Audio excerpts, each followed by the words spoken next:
Hi, good evening. Good evening, good evening. Thanks എല്ലാവരും വന്നതിന്. എല്ലാവരും സിനിമ കണ്ടു എന്ന് പ്രതീക്ഷിക്കുന്നു. കണ്ടിരുന്നോ? നമുക്ക് ചോദ്യങ്ങൾ ചോദിക്കാം.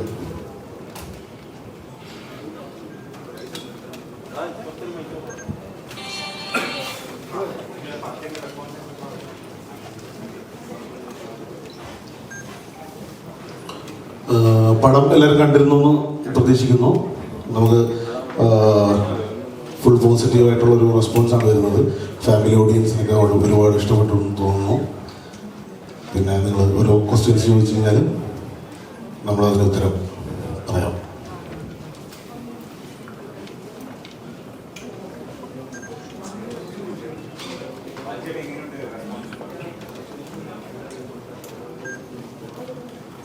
ആക്ച്വലി നമ്മൾ ഭയങ്കര ഒരു ഇത്തിരി ടെൻഷൻ ഉണ്ടായിരുന്നു ഞങ്ങൾക്ക് ആക്ടേഴ്സ് വൈസിക്കലും. കാര്യം ഒരു മുറിയിനകത്ത് കൂടുതൽ പരിപാടികൾ നടക്കുന്നു. സോറി, ഒരു മുറിയിൽ കൂടുതൽ കാര്യങ്ങൾ നടക്കുന്നു.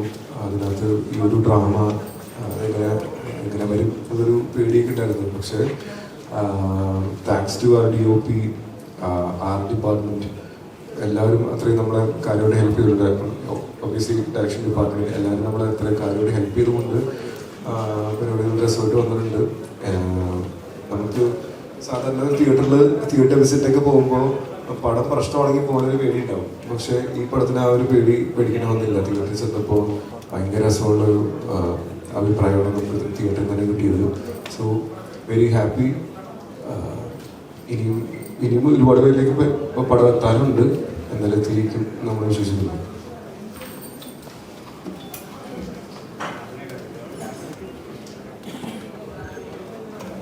Good evening. വളരെയധികം സന്തോഷമുണ്ട്. കാരണം നല്ല റെസ്പോൺസാണ് കണ്ടവരെല്ലാവരും പറയുന്നത്. അപ്പോൾ ഈ പ്രസ് മീറ്റിംഗ് വെച്ചത് നമ്മളെല്ലാവരും കണ്ട കാര്യങ്ങളൊന്നും കൂടി സിനിമ എത്താത്ത ആൾക്കാരുടെ അടുത്ത് എത്തിക്കുക എന്നുള്ളൊരു പോയിന്റിലാണ്. അപ്പോൾ സാധാരണ എല്ലാ പടവും തിയേറ്ററിൽ ഇറങ്ങി കുറേ പേര് അത് തിയേറ്ററിൽ നിന്ന് മിസ് ഔട്ട് ചെയ്തിട്ട് OTT വന്നിട്ട് നല്ല പടമായിരുന്നു മെസ്സേജും കമൻറ്റും കുറേ വരാറുണ്ട്. അപ്പോൾ ദയവ് ചെയ്ത് എല്ലാവരും തിയേറ്ററിൽ പോയി തന്നെ മാക്സിമം ഈ പടം കാണാൻ ശ്രമിക്കും. എന്നാൽ മാത്രമേ പ്രൊഡ്യൂസറിന് നല്ലത്, നമുക്ക് നല്ല കാര്യമുള്ളൂ. അപ്പോൾ കാരണം ഈ പടം എടുത്തേക്കുന്ന രീതിയും അങ്ങനെയാണ്. കാരണം അനമോർഫിക് ലെൻസിൽ. അപ്പോൾ നമ്മൾ തിയേറ്ററിൽ പോയി കണ്ടപ്പോൾ അതിൻ്റെ ഒരു സുഖം ഞങ്ങൾക്ക് മനസ്സിലായത്. അപ്പം ഞങ്ങൾ ക്രിയേറ്റേഴ്സാണ് സാധാരണ എല്ലാവരും തിയേറ്ററിൽ തന്നെ പോയി എക്സ്പീരിയൻസ് ചെയ്യാൻ ഒരു ആഗ്രഹമുണ്ട്. അപ്പോൾ അതുകൊണ്ടാണ് മാക്സിമം എല്ലാവരും തിയേറ്ററിൽ മിസ് ഔട്ട് ചെയ്യാണ്ട് പോയി കാണണമെന്ന് റിക്വസ്റ്റ് ചെയ്യുന്നത്. വേറൊരു കാര്യം കൂടി പറയാനുണ്ട്. കാര്യം ഞങ്ങൾക്ക് ആക്ച്വലി ഞാനും അച്ചുവും ഒരു പടത്തിൻ്റെ ഷൂട്ടിൽ, സുമതി വളവ് ഒരു പടത്തിൻ്റെ ഷൂട്ടിൽ അവിടെ പാലക്കാട് സ്റ്റക്കായിരുന്നു. അപ്പോൾ ഷൂട്ട് നടന്നുകൊണ്ടിരിക്കുക അവിടെ. ഒബ്വിയസ്ലി ഒരു പടം ഷൂട്ട് നടക്കുന്നതിൻ്റെ ഇടയിൽ അന്ന് ഓടി കിടന്ന് പ്രൊമോട്ട് ചെയ്യാനുള്ളൊരു സൗകര്യക്കുറവ് ഭയങ്കര കാര്യമായിട്ടുണ്ടായിരുന്നു. അതിൻ്റെ വിഷമം ഉണ്ടായിരുന്നു. പക്ഷെ എന്നാലും നമ്മൾ ഇതിൻ്റെ ഇടയിൽ ഷൂട്ടിൻ്റെ ഇടയിൽ വന്നിട്ട് തിയേറ്റർ വിസിറ്റ്സും പരിപാടികളും പിടിക്കേണ്ടായിരുന്നു. അപ്പോൾ പറയാൻ വേണ്ടി വന്നത്, പടം നല്ല രീതിയിൽ പോകുന്നുണ്ട്, ആൾക്കാർ കാണുന്നുണ്ട്. നമ്മൾക്ക് തിയേറ്ററിൽ ചെല്ലുമ്പോൾ ഭയങ്കര റെസ്പോൺസുകൾ കിട്ടുന്നുണ്ട്.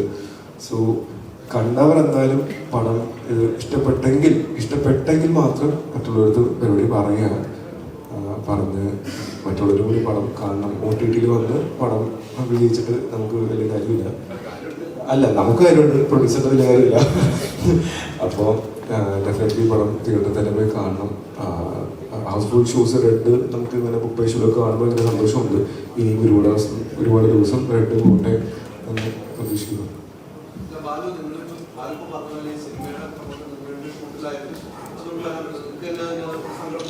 നല്ല രീതിക്കാണ് റെസ്പോൺസ് വരുന്നത്.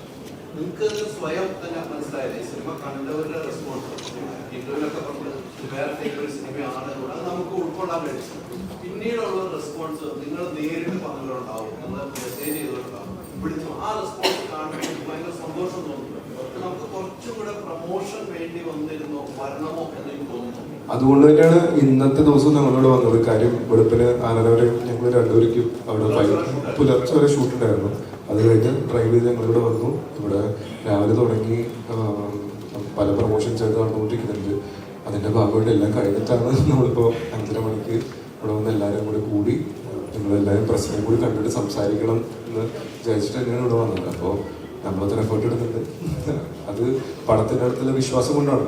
ഇപ്പോൾ പടം പ്രശ്നമാണത് അങ്ങനെയാണ് നമുക്കൊരു കോൺഫിഡൻസ് ഉണ്ടാവില്ല. അത് ആക്ച്വലി ആ കോൺഫിഡൻസ് ഉണ്ട്. കാര്യം തിയേറ്ററിൽ പോയി ഞങ്ങൾ കണ്ടതാണ് ആളുകളുടെ റെസ്പോൺസ്. അപ്പോൾ അതുകൊണ്ട് വന്ന പരിപാടി തന്നെയാണത്. അതെ, ആദ്യമേ അതിനുള്ള നന്ദി പറയാം. കാരണം 6 മണി വരെ ഷൂട്ട്, നൈറ്റ് ഫുൾ ഷൂട്ട് കഴിഞ്ഞതിന് ശേഷം അത്ര 3 മണിക്കൂർ ഡ്രൈവ് ചെയ്തുകൊണ്ട് വന്നതിന് ശേഷം 3 മണിക്കൂർ കഷ്ടി വരെ ഉറങ്ങിയിരിക്കുന്നത്. അതിനുശേഷം നേരെ വന്ന് നമ്മുടെ പ്രൊമോഷണൽ ആക്ടിവിറ്റീസിലേക്കാണ്. അപ്പോൾ ഇത്രയും ദിവസത്തെ കാര്യങ്ങൾ നമുക്കറിയാം. കാരണം നമുക്ക് ഒട്ടും പറ്റാത്ത രീതിയിലുള്ളൊരു ടൈറ്റ് ക്ലൈമാക്സിന് ഷൂട്ടിങ് നടന്നുകൊണ്ടിരിക്കുകയാണ്. അതുകൊണ്ട് അതിനിടയിൽ അവർക്ക് വരാൻ പറ്റാത്തതുകൊണ്ടാണ്. അല്ലാതെ ജസ്റ്റ് ഒഴിവാക്കിയ സംഭവങ്ങളൊന്നും ഉണ്ട്. 2 ദിവസം ഇടയ്ക്ക് വന്നിട്ടുണ്ടായിരുന്നില്ല.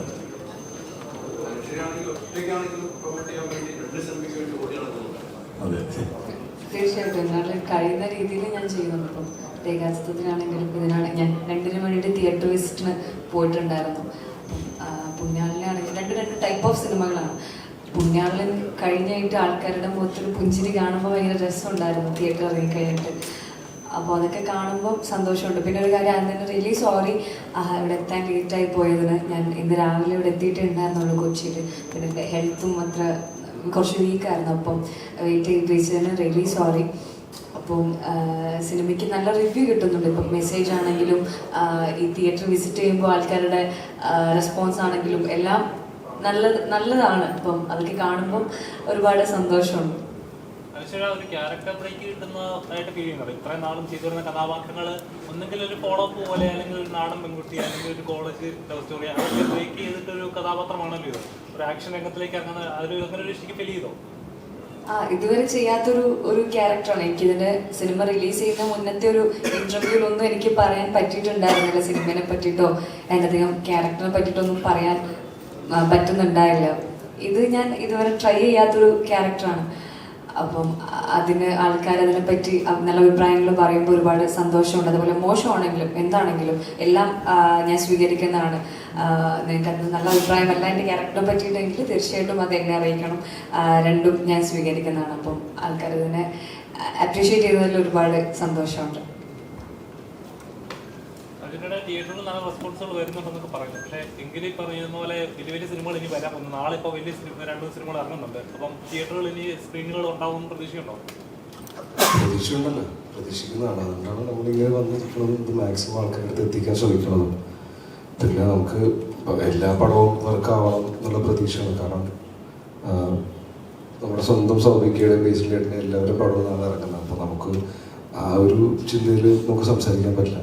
പക്ഷെ എന്നാലും മാക്സിമം നമ്മളുടെ പടം പ്രൊമോട്ട് ചെയ്യുക, അതിൻ്റെ ഓഡിയൻസിൻ്റെ അടുത്തേക്ക് എത്തിക്കാൻ ശ്രമിക്കുക എന്നുള്ള പരിപാടിയാണ് നോക്കുന്നത്. അപ്പോൾ ബാലചേട്ടൻ പറഞ്ഞ പോലെ അധികം തിയേറ്റേഴ്സിൽ എത്തിപ്പെടാൻ പറ്റിയില്ലെങ്കിലും പാലക്കാടിനടുത്തുള്ള നമ്മൾക്ക് അന്ന് നെക്സ്റ്റ് ഡേ ആണ്, ഫസ്റ്റ് ഡേ തന്നെയാണ്, സെക്കൻഡ് ഡേ രാഗത്തിലൊക്കെ പോയപ്പോൾ നല്ല റെസ്പോൺസാണ്. തൃശ്ശൂരുകാർക്ക് ഇഷ്ടമായി, നല്ല സന്തോഷം ഉണ്ടായിരുന്നു ഭയങ്കരമായിട്ട്. അപ്പം അതിപ്പോൾ ആൾക്കാർ പടം കണ്ടാലേ നമുക്ക് അവരുടെ അടുത്ത് റിവ്യൂ ചോദിക്കാൻ അല്ലെങ്കിൽ നമുക്ക് അറിയാനും പറ്റുള്ളൂ. അപ്പോൾ ആ പടം കാണിക്കുക എന്നുള്ളൊരു പരിപാടിയിലാണ് ഞങ്ങളിപ്പോൾ മാക്സിമം ട്രൈ ചെയ്തുകൊണ്ടിരിക്കുന്നത്. അപ്പോൾ ജസ്റ്റ് പടം കണ്ട് നോക്കിയിട്ട് നിങ്ങൾ അഭിപ്രായം പറഞ്ഞിട്ട് പറയാൻ പറ്റുള്ളൂ.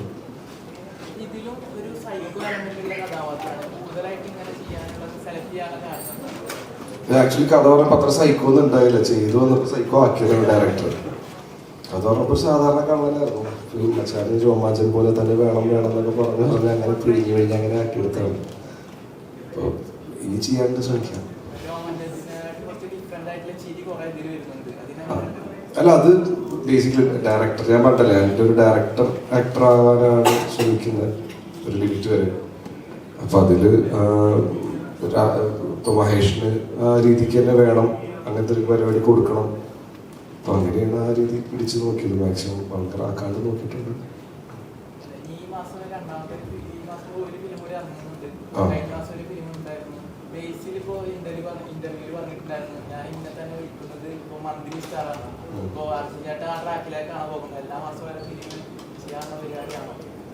എല്ലാ മാസവും ഒരു പടം ചെയ്യാൻ പറ്റില്ലല്ലോ.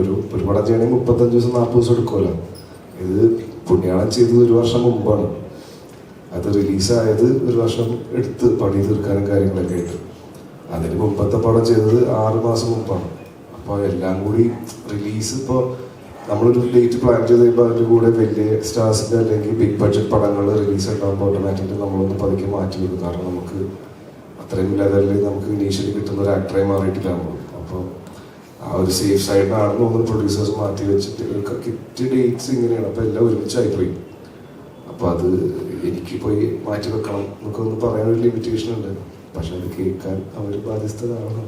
അല്ലാണ്ട് വെറുതെ പോയി ഞാൻ പറഞ്ഞ കാര്യമില്ലല്ലോ. ശ്രമിക്കുന്നുണ്ട് മാക്സിമം നമ്പർ കുറയ്ക്കാൻ. പക്ഷെ എല്ലാം കൂടി റിലീസ് ഡേറ്റ്സ് ഒരുമിച്ച് വരുന്നതുകൊണ്ടാണ് അത് ഞാനത് മനഃപൂർവ്വമല്ല.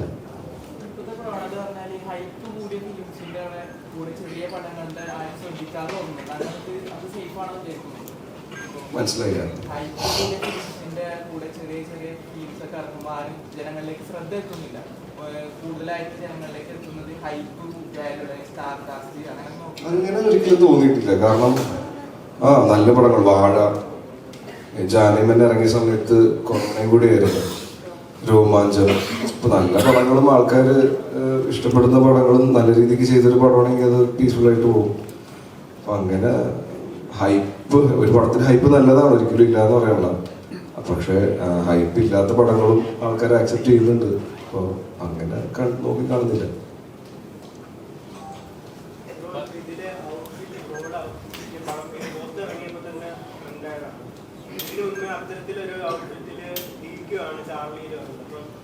ഇതെങ്ങനെ പോണേന്ന് എനിക്ക് മനസ്സിലായി. അതെനിക്ക് ഡയറക്ടർ കൊടുത്താണോ എന്നൊരു ഡൗട്ട് ഉണ്ട് എനിക്ക് അവനെ വിളിച്ചിരുത്തിയിട്ട്. കാരണം ഒരേ കോസ്റ്റ്യൂം കറക്റ്റ് തെറ്റ് തയ്ച്ചിട്ടുണ്ട് സൈഡില്. അതേ കണ്ട് പിന്നെ നമ്മൾ കാണാതിരിക്കുന്നു.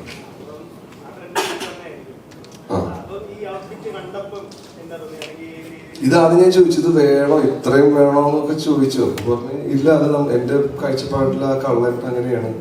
പിന്നെ പടം കണ്ടവർക്ക് അറിയാം പുണ്യാളൻ ആണോ എന്നുകൂടി തെറ്റിദ്ധരിപ്പിക്കുന്ന രീതിയിൽ ഒരു പോയിന്റ് വരെ കൊണ്ടുപോകുന്നുണ്ട് കാര്യങ്ങൾ. അപ്പൊ അതൊക്കെ കൂടി ഒന്ന് കുറച്ച് ഓവറാക്കി, ചലാക്കാനല്ല ഓവറാക്കാൻ എന്നുള്ള രീതിയിൽ കുറച്ച് പിടിച്ചായിരിക്കും.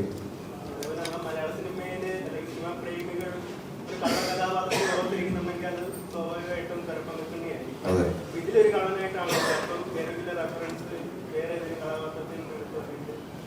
ഇല്ല, പ്രോപ്പറായിട്ട് സ്ക്രിപ്റ്റ് സാംജി ബ്രോ പ്രോപ്പറായിട്ടുള്ള രീതിയിൽ എഴുതി വെച്ച് ക്ലിയർ പിക്ചർ കൊടുത്തിട്ടുണ്ടായി ക്യാരക്ടറിനെ പറ്റി. ഇപ്പൊ കൂടുതലായിട്ട് എനിക്കൊന്നും അങ്ങനെ ഇൻപുട്ട് ചെയ്യാനും കാര്യങ്ങളില്ല. ടൈലന്റ് മാത്രം ഞാൻ സംസാരിച്ച് ഇങ്ങനെ വെച്ചാൽ പെട്ടെന്ന് മാത്രം പറഞ്ഞിട്ടുള്ളൂ. അല്ലാണ്ട് വേറെ രീതിക്കൊന്നും ഇന്റർഫിയർ ചെയ്തിട്ടില്ല. എടാ വേറെ ആൾക്കാരുണ്ടല്ലോ തൊണ്ട പറ്റി.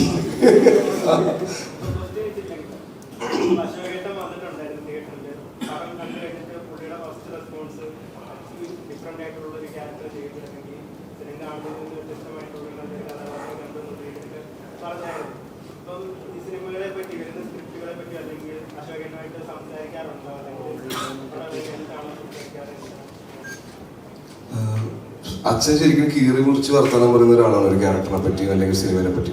അപ്പൊ എനിക്ക് ഡീറ്റെയിൽ ആയിട്ട് ഒരു പരിപാടി അവിടെ നിന്ന് ആദ്യമേ കിട്ടും. വിളിച്ചു കഴിഞ്ഞാൽ മോശമാണെങ്കിൽ മോശമാണെന്നും എന്തെങ്കിലും കുറഞ്ഞു വേണ്ടെങ്കിൽ അത് കറക്റ്റായിട്ട് പറഞ്ഞു. ചേച്ചിയും അച്ഛനാണ് പ്രോപ്പറായിട്ട് ഈ കാര്യം പിടിക്കുന്നത്. അപ്പോൾ പടത്തിന്റെ സ്ക്രിപ്റ്റ് കേൾക്കുമ്പോൾ ഒന്നും ഞാൻ ഡിസ്കസ് ചെയ്യാറില്ല. കേട്ട് എനിക്കത് ഇൻട്രസ്റ്റഡ് ആയിട്ട് ഞാനത് കേട്ട് കഴിയുമ്പോൾ ആ സന്തോഷത്തിന് പോയി കാര്യങ്ങൾ പറയാറുണ്ട്. അപ്പൊ അതൊക്കെ കേൾക്കുമ്പോൾ അച്ഛൻ പൊളിക്ക് ആ ഒരു മൂഡാണ്. എൻ്റെ കൂടെ തന്നെ മറ്റേ ബോക്സിങ് റെഡി ആയിട്ടിരിക്കുന്ന ഒരാളെ പോലെ അച്ഛൻ എപ്പോഴും എനിക്കൊരു നല്ല പടം വന്നു കഴിയുമ്പോൾ. ഈ പടം ഇറങ്ങിയപ്പോൾ അച്ഛൻ കുറെ കാര്യങ്ങൾ പറഞ്ഞു. അപ്പൊ അതും നല്ല ഹാപ്പി ആയിട്ട് എടുത്ത് നല്ല രീതിക്ക് ചെയ്തിട്ടുണ്ട്. നീ കുറച്ച് ഓവറായിട്ട് ചെയ്തിട്ടുണ്ട്, പക്ഷെ ആ ഓവർ ആ ക്യാരക്ടറിന് വേണം എന്ന് പറഞ്ഞപ്പോൾ എനിക്ക് സമാധാനമായിരുന്നു. എല്ലാ ക്യാരക്ടറും ഒരേപോലെ ചെയ്യാൻ പറ്റില്ല. കഥാപാത്രങ്ങൾ ആ രീതിക്ക് തന്നെ പോകണം. അച്ഛനെ ഹാപ്പി ആയി, അച്ഛനെ ഹാപ്പി ആയി, ഞാൻ ഹാപ്പി.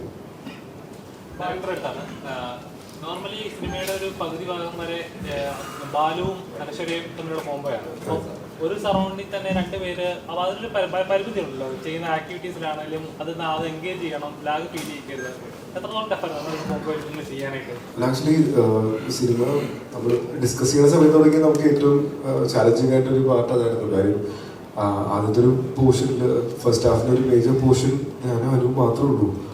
അതൊരു മുറിയിലും വേറെ പുറമേയുള്ള സ്ഥലമാണെങ്കിലും ഒരു സ്ഥലവും കാണിച്ച ആൾക്കാരെ പറ്റിക്കാം. ഞങ്ങൾ ഈ രണ്ടുപേരും കൂടി മുറിയിൽ എന്ത് കാണിക്കുന്നുള്ളൊരു ഭയങ്കര കൺഫ്യൂഷൻ ഉണ്ടായിരുന്നു. പക്ഷെ അത് സ്ക്രിപ്റ്റിൻ്റെ പരമായിട്ടുള്ള ഗുണങ്ങളുകൊണ്ടും പ്ലസ് ഞാൻ നേരത്തെ പറഞ്ഞ പോലെ നമ്മുടെ സിനിമോഗ്രാഫർ ഒരു അത്യുഗ്രൻ കക്ഷിയായിരുന്നു രണദേവ്. കൂടാതെ നമ്മുടെ ഡയറക്ടർ, ഡയറക്ഷൻ ടീം. അപ്പോൾ ഇവിടെ എല്ലാവരുടെ ഒരു പരിപാടി ഉള്ളതുകൊണ്ട് അവിടെ നമുക്ക് ആ ഒരു ലാഗ് അങ്ങനെ ഫീൽ ചെയ്യാതെ പരിപാടി രസമായിട്ട് പോകാൻ പറ്റിയത്. അത് all credits to them. Balu ഇപ്പൊ സെലക്ട് ചെയ്യുന്ന സിനിമകൾ എടുത്ത് നോക്കിയാൽ തന്നെ അറിയാം, എപ്പോഴും കുറച്ചുകൂടെ സെലക്ട് ചെയ്യണം. പണ്ട് ചെയ്യുന്ന പോലെ അത്രയും അടുപ്പിച്ചടുപ്പിച്ച് ചെയ്യുക. അതേപോലെ കരിയർ ഒന്നുകൂടെ മെച്ചപ്പെടാൻ സമയമായി, എനിക്ക് ഇനി കുറച്ചുകൂടെ ചൂസ് ചെയ്ത കഥാപാത്രങ്ങൾ വേണം എന്ന് തീരുമാനമെടുത്തോ? വേണ്ടേ? അപ്പൊ ഡെഫിനറ്റ്ലി ബ്രോ. കാര്യം നമ്മൾ ഓരോ ദിവസം കഴിയുമ്പോഴും ഓരോ സിനിമ കഴിയുമ്പോഴും നമുക്ക് പിന്നെ പണ്ടത്തെ ഒരു അവസ്ഥ ഇപ്പോഴത്തെ അവസ്ഥ ഡിഫറെൻ്റ് ആണ്. പണ്ട് എനിക്ക് അങ്ങനെ വരുന്ന സിനിമകളുടെ എണ്ണങ്ങൾ, അല്ലെങ്കിൽ പണ്ട് ഒരു കൊച്ചിക്കാരൻ ചെക്കൻ എന്ന് പറയുമ്പോൾ വിളിക്കുന്ന കോളാണ് എൻ്റെ ഈ കണ്ടുകൂടെ. അതേപോലെ എൻ്റെ ഫോണിൽ നേരെ വിളിക്കും, ഹലോ ബാലു അല്ലേ, ഒരു കൊച്ചിക്കാരൻ ചെക്കൻ്റെ ആവശ്യമുണ്ട് വിളിക്കുന്ന പരിപാടി ഉണ്ടായിരുന്നു. പക്ഷെ ഇപ്പം എനിക്ക് അങ്ങനത്തെ ഡയറക്ടേഴ്സ് ഒന്നും എനിക്ക് വേറെ രീതിയിലുള്ള സിനിമകൾ തന്നുകൊണ്ട് മാത്രമാണ് പല രീതിയിലുള്ള ക്യാരക്ടേഴ്സിനെ ഇപ്പോൾ വിളിച്ചു കൊടുക്കുന്നത്. അപ്പം ഇപ്പോഴാണ് എനിക്ക് ഇങ്ങനെ ചെയ്യാൻ പറ്റുന്നത്. ഇനി ചെയ്യും, ഒരുപാട് ചെയ്യും.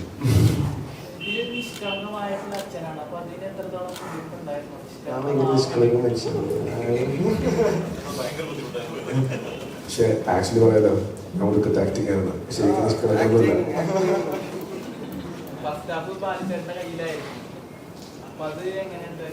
അത് തന്നെ ബ്രോ നേരത്തെ പറഞ്ഞ കാര്യം. നമുക്ക് ആക്ച്വലി ഈ പറഞ്ഞ പോലെ ഒരു ടെൻഷൻ ഉണ്ടായിരുന്നു. പക്ഷെ അത് നമുക്ക് ഷൂട്ട് ചെയ്ത് വരുമ്പോൾ അത് രസമായിട്ട് വരുന്നുള്ള കോൺഫിഡൻസ് ഡയറക്ടറിനും ബാക്കി എൻ്റെ ടീമിനും ഉണ്ടായിരുന്നു. അത് ഷൂട്ട് ചെയ്ത് നമ്മൾ കാണിച്ചു തരാൻ ചെയ്തു. സോ ഹാപ്പിയായിരുന്നു. സ്ക്രിപ്റ്റ് കിട്ടിയ മൊമെന്റിൽ എല്ലാവർക്കും ഞാൻ ഇന്റർവ്യൂസിൽ പറഞ്ഞിട്ടുണ്ടായിരുന്നു, അർജുൻ ബാലചന്ദ്രനാണെങ്കിലും അനശ്വരാണെങ്കിലും ഡിഫറെൻ്റ് ആയിട്ടുള്ള ക്യാരക്ടറാണ് ഈ പടത്തിൽ അവർ ഇതുവരെ ചെയ്ത ക്യാരക്ടേഴ്സ്. അച്ഛൻ കള്ളനായിട്ട് ചെയ്തിട്ടില്ല. അനശ്വരാണെങ്കിലും ഈ ക്യാരക്ടർ കണ്ട അറിയാം. ബാലചേട്ടനാണെങ്കിലും നമ്മൾ കൊച്ചിക്കാരൻ പയ്യൻ വിളിച്ചിട്ട് പറഞ്ഞ പോലെ അത് വ്യത്യസ്തമായിട്ട് ഒരു പള്ളിയിലച്ചനായിട്ടാണ് ഇതിൻ്റെ കണ്ടവരെല്ലാവരും നല്ല അഭിപ്രായം പറയുന്നുണ്ട് ബ്രോ. കണ്ട ആളുകൾക്ക് പടം ഇഷ്ടപ്പെട്ടെങ്കിൽ എല്ലാവരും പറയണം, ഫസ്റ്റ് പടമാണ്, സോ സ്പ്രെഡ് ചെയ്യണം, എല്ലായിടത്തും പറഞ്ഞിട്ട് ഫാമിലിയായിട്ട് ഒന്ന് കാണാൻ പറയണം. തമിഴ് ഡിസ്ട്രിബ്യൂഷൻ ഏതോ ഒരു വലിയ പ്രൊഡക്ഷൻ കമ്പനി സമീപിച്ചതായിട്ട് അറിയുന്നുണ്ട്. അപ്പോൾ ഉറപ്പായിട്ട് ഇവിടുത്തെ റിവ്യൂസും കാര്യങ്ങളൊക്കെ കണ്ടിട്ടാവാൻ അവർ ചർച്ച വരുന്നതും ഒരു ഇൻട്രാക്ഷൻ ഉണ്ടാവുന്നത്. എന്താണ് അതിനെപ്പറ്റി എന്തെങ്കിലും അപ്ഡേറ്റ്? തീർച്ചയായിട്ടും തമിഴ് ഡിസ്ട്രിബ്യൂഷൻ ഓൾറെഡി നമ്മൾ സംസാരിച്ചിട്ടുണ്ട്. നെക്സ്റ്റ് വീക്ക് അത് ലോഞ്ച് ചെയ്യുന്ന നമ്മളൊരു ഒഫീഷ്യൽ അനൗൺസ്മെൻറ്റ് കാണാം. കാരണം എനിക്ക് തോന്നുന്നു ഇവിടെ കണ്ട ഈ തമിഴ് പ്രേക്ഷകരുടെ ഒരു പ്രായം പ്രമാണിച്ചോ അല്ലെങ്കിൽ എങ്ങനെയാണോ അത് അവർ അറിഞ്ഞിരിക്കുന്നത്. നമ്മൾ കൂടുതലായിട്ട് തമിഴിൽ പ്രൊമോട്ട് ചെയ്യാൻ പോയിട്ടില്ല. നമ്മൾ മലയാളം പോലും റിലീസ് ചെയ്തില്ലായിരുന്നു. നമ്മൾ കേരളത്തിൽ മാത്രമാണ് റിലീസ് ഉണ്ടായിരുന്നത്, പിന്നെ യു എയിൽ മാത്രമേ ചെയ്തിട്ടുള്ളൂ. അപ്പം തമിഴിൽ നിന്ന് എനിക്ക് വന്നിട്ടുണ്ട്. ഒഫീഷ്യലായിട്ട് നമ്മൾ അവിടുത്തെ വലിയൊരു ഗ്രൂപ്പ് തന്നെയാണ്, വലിയൊരു ഡിസ്ട്രിബ്യൂഷൻ കമ്പനിയാണ് അപ്രോച്ച് ചെയ്തിരിക്കുന്നത്. എത്രയും പെട്ടെന്ന് തന്നെ നമ്മളത് റിലീസ് ചെയ്യുന്നതാണ്.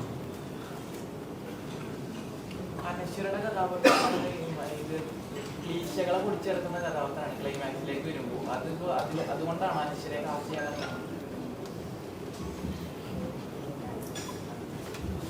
അനശ്വരയെ കാസ്റ്റ് ചെയ്യാൻ കാരണം ഈ ക്യാരക്ടർ അനശ്വര ചെയ്താൽ നന്നാവുമെന്ന് തുടക്കം തൊട്ടേ ഈ സ്ക്രിപ്റ്റ് നമ്മൾ ഫിക്സ് ചെയ്തപ്പോൾ തൊട്ടേ തോന്നി. അങ്ങനെയാണ് അനശ്വരയിലേക്ക് എത്തിയത്. ആ ക്യാരക്ടർ ഡിമാൻഡ് ചെയ്യുന്നു അങ്ങനൊരു ചേഞ്ച് ഓവർ. സോ അനശ്വര ചെയ്തപ്പോൾ ഭയങ്കര രസമായിട്ട് വന്നു. ഇല്ല, അനശ്വര ആക്ച്വലി ആക്ഷൻസ് നല്ല കൂളായിട്ട് ചെയ്യുന്ന ആർട്ടിസ്റ്റാണ്. പഠിച്ചിട്ടുണ്ട് പുള്ളിക്കാരി.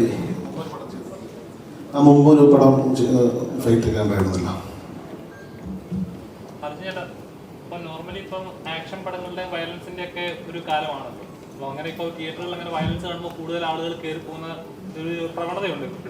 എപ്പോഴും ചിന്തിച്ചിട്ടുണ്ടോ അത്രയും പക്ക വയലൻസ് ആയിട്ടൊരു കഥാപാത്രം കിട്ടിയിരുന്നെങ്കിൽ ഒന്ന് എക്സ്ട്രീം ലെവലിലേക്ക് ഒന്ന് പോകാൻ പറ്റുമായിരുന്നു? അങ്ങനെ കുറിച്ചിട്ടോ?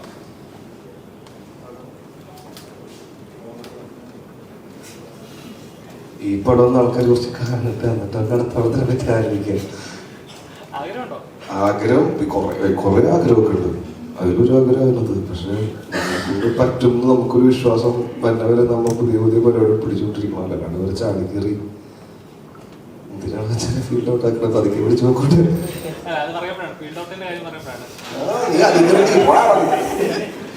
എന്താണ് നോർമലി ഇപ്പം നല്ല രീതിയിൽ കരിയർ ഗ്രാഫിൽ ഉണ്ടാക്കിക്കൊണ്ടിരുന്ന ആക്ടേഴ്സിനെ പലരും ഇങ്ങനെ ടാർഗറ്റ് ചെയ്യപ്പെടുന്നതായിട്ട് പലപ്പോഴും ഫീൽ ചെയ്തിട്ടുണ്ട്. ഇപ്പം കഴിഞ്ഞ ദിവസം തന്നെ ഷെയ്ൻ്റെ പടം ഇറങ്ങിയ സമയത്ത് അദ്ദേഹത്തിൻ്റെ സിനിമ തകർക്കാനായിട്ട് പലരും ശ്രമിക്കുന്നുണ്ട്. സിനിമ പല ഓടുന്നില്ല, നെഗറ്റീവിൽ സോഷ്യൽ മീഡിയയിലൂടെ നെഗറ്റീവിൽ കൊടുക്കുന്നുണ്ട്. എപ്പോഴും ഇപ്പം അർജുൻ്റെ കരിയർ നോക്കി തന്നെ നല്ല രീതിയിൽ പൊയ്ക്കൊണ്ടിരിക്കുകയാണ്. എപ്പോഴെങ്കിലും ഏതെങ്കിലും പോയിന്റ് ആരെങ്കിലും താങ്കളെ ടാർഗറ്റ് ചെയ്ത് തോന്നുന്നുണ്ടോ?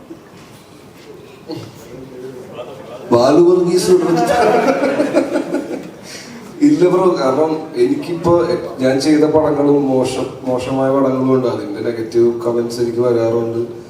നല്ല പടങ്ങളും ഉണ്ട്. അപ്പോൾ നമ്മൾ നോക്കി ശ്രദ്ധിച്ച് നല്ല സ്ക്രിപ്റ്റൊക്കെ ചെയ്യാന്നുള്ളതാണ് നമ്മുടെ കടമ. അപ്പോൾ എൻ്റെ പെർസ്പെക്റ്റീവില് നമുക്ക് ചിലപ്പോൾ നമ്മൾ ഇഷ്ടപ്പെടുന്ന കഥകൾ ചിലപ്പോൾ ഇറങ്ങുന്ന സമയം അല്ലെങ്കിൽ ചെയ്തു വരുമ്പോൾ നമ്മൾ ഉദ്ദേശിച്ച രീതിക്ക് ആവാതെ ആവുമ്പോഴൊക്കെയാണ് ഈ പടം ഓഡിയൻസിന് വർക്കൗട്ട് ആവാതെ വരുന്നത്.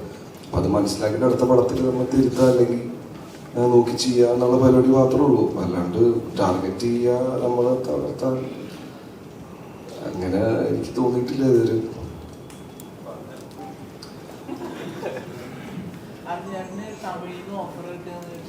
എന്തോ ഓഫറാടാ? നീയാണ്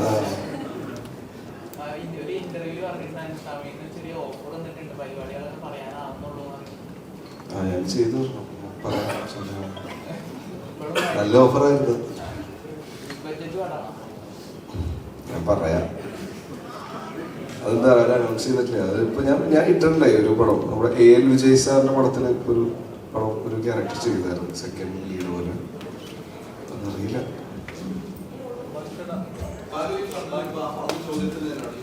ചില വ്യക്തികളെ ശരിക്കും ആക്ടർമാരെ ടാർഗറ്റ് ചെയ്യുന്നു. നിങ്ങളുടെ ജീവിതാനുഭവത്തിലാണ് ഞാൻ ചോദിച്ചത്. കഴിഞ്ഞ ദിവസം ഉണ്ടായ സംഭവം തന്നെ ഒരു സുഹൃത്ത് ചോദിച്ചപ്പോൾ അവർക്ക് എൻ്റെ ഒരു മറുപടി തന്നു. അങ്ങനെ ഒരു വ്യക്തിയെ ഒരു ആക്ടറെ ടാർഗറ്റ് ചെയ്തുകൊണ്ട് ആ പടങ്ങൾ മോശമാക്കാൻ ആ ശ്രമങ്ങൾ ഇവിടെ നടക്കുന്നുണ്ടെന്ന് വിശ്വസിക്കുന്നുണ്ടോ? അങ്ങനെ മോശമാക്കാൻ പറ്റുമോ? ആളുകൾ കാണുന്ന പോലെ തന്നെ ആയിരിക്കും. ഒരു 10 പേര് കണ്ടിട്ട് 25 പേർക്ക് സിനിമ വർക്കായി കഴിഞ്ഞവർക്കായിരിക്കും. അല്ലാതെ നമ്മൾക്ക് ആർക്കും ഒരു വ്യക്തി എൻ്റെ കുറച്ച് ആൾക്കാർ വന്നിട്ട് പടം മോശമാണെന്ന് പറഞ്ഞാൽ പടം മോശമാവില്ല. ആളുകൾ കണ്ടത് ഇഷ്ടപ്പെട്ടാൽ സിനിമ വിജയിക്കും. നമ്മളുടെ പടത്തിൽ തന്നെ നമുക്ക് ഒരു എക്സാമ്പിളിലേക്ക് പറയാൻ പറ്റുന്ന കാര്യം, നമ്മളുടെ പടം അങ്ങനെ ഭയങ്കര ഒരു വലിയ ഹൈപ്പും പരിപാടിയൊന്നും കൊടുത്തിട്ട് വന്നൊരു സിനിമയല്ല. പക്ഷേ തിയേറ്ററിൽ ആളുകൾ കണ്ടു കഴിഞ്ഞപ്പോൾ ആളുകൾക്ക് ഇഷ്ടപ്പെട്ടിട്ടാണ് ഇപ്പോൾ നമുക്ക് റിവ്യൂസ് വരുന്നത്. പടം നന്നായിട്ട് വരുന്നു എന്നൊക്കെ പറയുന്നു. തിയേറ്റേഴ്സിൽ ഇപ്പോൾ അത്യാവശ്യം ആളുകൾ കയറി തുടങ്ങുന്നു. അപ്പോൾ അങ്ങനെ ടാർഗറ്റ് ചെയ്ത് ആൾക്കാരെ മാറ്റി വെക്കാൻ പറ്റുന്നൊരു കാലഘട്ടം കഴിഞ്ഞു എന്ന് എനിക്ക് തോന്നുന്നു. കാര്യം കുറേ കൂടി കാര്യങ്ങൾ ഓപ്പണായി, ആളുകൾക്ക് എല്ലാവർക്കും മനസ്സിലാവുന്നുണ്ട്. വളരെ ട്രാൻസ്പെറൻ്റ് ആണ് സിനിമ എങ്ങനെയാണ്, മോശമാണോ നല്ലതാണെന്ന് ഒരു 5 മിനിറ്റ് ഉണ്ടെങ്കിൽ ചിലപ്പോൾ ഓൺലൈൻ റിവ്യൂസും പരിപാടികളെല്ലാം കണ്ടു കഴിഞ്ഞാൽ മനസ്സിലാവുന്ന ഒരു സമയത്തിലേക്ക് മാറി. കണ്ടിട്ടേക്കും തീരുമാനിക്കണ്ടേ?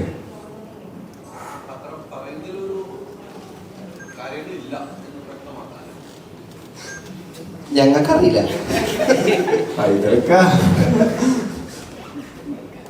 വ്യക്തമാക്കാൻ പറ്റുമെന്ന് എനിക്കറിയില്ല. ഹൈദരക്ക അത് ചിലപ്പോ ഹൈദരക്ക പറഞ്ഞ പോലെയൊക്കെ ആയിരിക്കാം. ഹൈദരക്ക എന്താ വിശ്വസിക്കണേ? കഴിയുമോ? പരസ്യമായിട്ട് എന്റെ സിനിമകൾ തകർക്കുന്നു, എന്നെ മാത്രം ടാർഗറ്റ് ചെയ്യുന്നു എന്ന് പറയുമ്പോൾ ആ മലയാള സിനിമയ്ക്ക് മൊത്തത്തിലാണ് വരുന്നത്. മലയാള താങ്കളുള്ള ഉൾപ്പെടെയുള്ള അഭിനയിക്കുന്ന എല്ലാവർക്കും ബാധകമാണ്. അങ്ങനെ ഒരു വ്യക്തി എന്ന് പറയുമ്പോൾ മലയാള സിനിമയിൽ ഇങ്ങനെയുണ്ട്. പക്ഷെ നിങ്ങൾ ഉൾപ്പെടുന്ന മീഡിയയും കൂടി അങ്ങനെ ചെയ്യുന്നു പറയുമ്പോൾ അങ്ങനെ തോന്നുന്നുണ്ടോ? എന്ത് തോന്നുന്നു ഹൈദരക്ക? മീഡിയാസ് അല്ല, വ്യക്തിപരമായി ചെയ്യുന്നതാണ് അവർ പറയുന്നത്. ഒരാളെന്ന് പറഞ്ഞു കഴിഞ്ഞാൽ ശരിയാവില്ലല്ലോ. ചില ആളുകൾ വ്യക്തിപരമായി എന്റെ ടാർഗറ്റ് ചെയ്യുന്നു, എന്റെ സിനിമ കൂടി ഞാൻ ശ്രമിക്കുന്നു എന്നാണ് പറയുന്നത്. അതാണ് അവിടെയാണ് യോജിപ്പില്ലാതെ വരുന്നത്. ബാലുവിന്റെ അത്ര സിനിമ, അച്ഛൻ്റെ അത്ര സിനിമ, കാര്യം എനിക്കറിയില്ല. എനിക്ക് അങ്ങനെ ഒരു അനുഭവം ഉണ്ടായിട്ടില്ല ഇതുവരെ. ചിലപ്പോൾ അനുഭവം ഉണ്ടാകുമ്പോൾ കിട്ടുമ്പോൾ പഠിച്ചുകൊണ്ടിരിക്കും. എനിക്ക് അറിയില്ല. ഇപ്പൊ കിട്ടിയപ്പോ എനിക്ക് കുറച്ച് കാര്യങ്ങൾ മനസ്സിലായിരിക്കും പിന്നെ സമയമാകുമ്പോ. എനിക്ക് എഴുതാനറിയില്ല, അതായത് വായിക്കാറില്ല.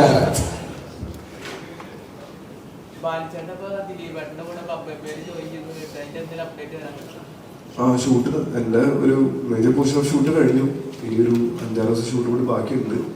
അത് നമ്മുടെ ഈ സമൂഹത്തിൽ വളരെ ഷൂട്ട് നടന്നുകൊണ്ടിരിക്കുകയാണ്. അപ്പോൾ അതിൻ്റെ ഒരു ഷെഡ്യൂൾ ബ്രേക്കിന്റെ സമയത്ത് അതിൻ്റെ ഷൂട്ട് നടക്കും. എന്തോ വിനീതേട്ടനും ധ്യാനൊക്കെയായിട്ടുള്ള കോമ്പിനേഷൻ ഓൾറെഡി കഴിഞ്ഞു. ദിലീപായിട്ടുള്ള കോമ്പിനേഷൻ ഇപ്പോൾ ഷൂട്ട് ചെയ്യാൻ വേണ്ടി പോവുകയാണ്. അപ്പോൾ ഒരു 7-ാം തീയതി തുടങ്ങിയായിരിക്കും. നെക്സ്റ്റ് മന്ത് 7th തുടങ്ങി ഷൂട്ട് ഉണ്ടാവും. ഒരു 5-6 ദിവസം ഷൂട്ട് ഉണ്ടെന്ന് വെച്ചാൽ യെസ്, അതൊരു മാഡ്നസ് പരിപാടിയാണ്. നല്ല രസമുണ്ട്. ഒരു ടോട്ടലി ഏത് ജോണറാണെന്ന് പറഞ്ഞാൽ നമുക്ക് പെട്ടെന്ന് പറയാൻ പറ്റില്ല.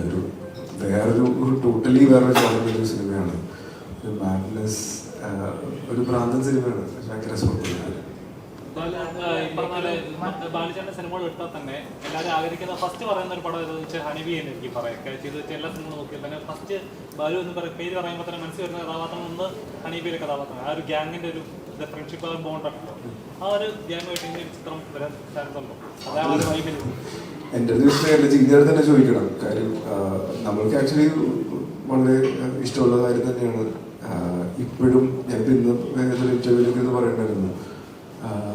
എന്നെ ഇപ്പോഴും ചില സ്ഥലത്തൊക്കെ ചിലപ്പോൾ അംബ്രോ എന്ന് പറഞ്ഞ് വിളിക്കേണ്ടൊരു ഇപ്പോഴും വിളിക്കാറുണ്ട്. വേറെ ക്യാരക്ടറിന്റെ പേര് പറഞ്ഞിട്ട് ചിലപ്പോൾ അത്ര വിളിക്കില്ലായിരിക്കും. ആംബ്രോ ഭയങ്കര ആൾക്കാരുടെ ഇടയിൽ രജിസ്റ്റർ ചെയ്ത പേരാണ്. ഒരു ആഫർ ബുക്കും പരിപാടിയല്ല. അപ്പോൾ എനിക്ക് അത് വരണമെന്ന് ഭയങ്കര ആഗ്രഹമുണ്ട്. ജിജേട്ടന് അങ്ങനെ ഒരു ആഗ്രഹം ഉണ്ടെങ്കിൽ അത് നടക്കുള്ളൂ. പക്ഷെ ഇപ്പം തൽക്കാലം അങ്ങനെ ഒരു ഐഡിയ ഇല്ല. ഐഡിയ വരാം.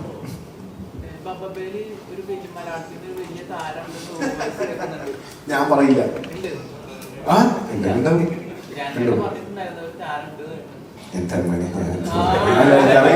എനിക്കറിയില്ല.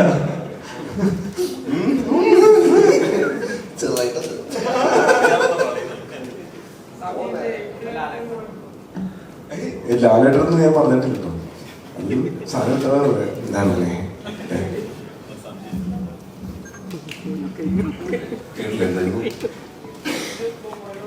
എഴുതിനെ പറ്റിയോ? എനിക്ക് പറയാവുന്നതല്ലായിരുന്നു. അത് ഒന്നുമില്ല, എല്ലാവർക്കും ഇഷ്ടപ്പെടുന്നൊരു സബ്ജക്റ്റ് എഴുതണമെന്നുണ്ടായിരുന്നു. അത് എഴുതി എല്ലാവരും ഇഷ്ടപ്പെടുമെന്ന് വിചാരിക്കും. മെയിനായിട്ട് പറയാമോ?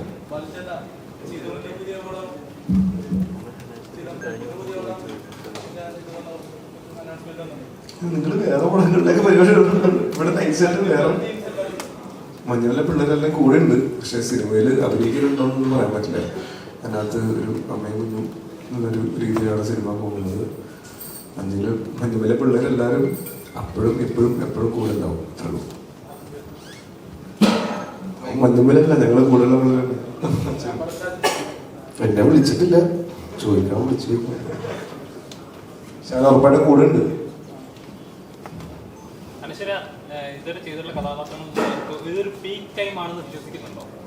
കരിയറിൽ ഇപ്പൊ നിൽക്കുന്ന ഒരു പോയിന്റ് ഒരു പീക്ക് ടൈം ആണ്, അല്ലെങ്കിൽ ഇനിയുള്ളത് ഇതിന്റെ പീക്ക് ടൈം ആണെന്ന് വിശ്വസിക്കാൻ ആഗ്രഹിക്കുന്നില്ല. ഇനി അടുത്ത വർഷം, അതിനപ്പുറത്തെ വർഷമൊക്കെ എന്റെ പീക്ക് ടൈം ആവണമെന്ന് ആഗ്രഹിക്കുന്നവരാണ് ഞാൻ. അപ്പം ഇത് ജസ്റ്റ് ഒരു പീക്ക് ടൈമിൽ ഇങ്ങനെ മാത്രം ഒതുങ്ങിയിരിക്കാൻ ഇപ്പൊ എനിക്ക് ആഗ്രഹമില്ല. ഇപ്പൊ കഴിഞ്ഞ ദിവസം മമ്മൂക്കയുടെ ഓട്ടോഗ്രാഫൊക്കെ മേടിച്ചിട്ടുണ്ടായിരുന്നു. മമ്മൂന്റെ കാരണം അത്രയും എനിക്ക് ഒരു എന്റെ മമ്മൂട്ടി ചേട്ടന് എന്ന് പറഞ്ഞിട്ട് കൊടുത്തത്. എങ്ങനെയുണ്ടായിരുന്നു മമ്മൂട്ടി? നല്ല രസമായിരുന്നു. എനിക്ക് ആഗ്രഹം ഉണ്ടായിരുന്നത് സിനിമ ഷൂട്ട് ചെയ്യുന്ന സമയത്ത് എനിക്കത് ഒരു ഓട്ടോഗ്രാഫ് വാങ്ങണമെന്ന് എനിക്ക് ആഗ്രഹം ഉണ്ടായിരുന്നത്. അന്ന് വാങ്ങി കിട്ടിയതിൽ സന്തോഷം.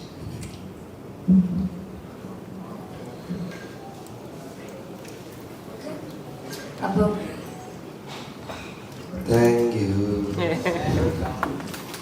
എല്ലാവരും കണ്ടവര് കാണാത്തവരടുത്ത് പറഞ്ഞ് എല്ലാവരും ഫാമിലിയായിട്ടും ഫ്രണ്ട്സായിട്ടും പോയി കാണാൻ പറയണം.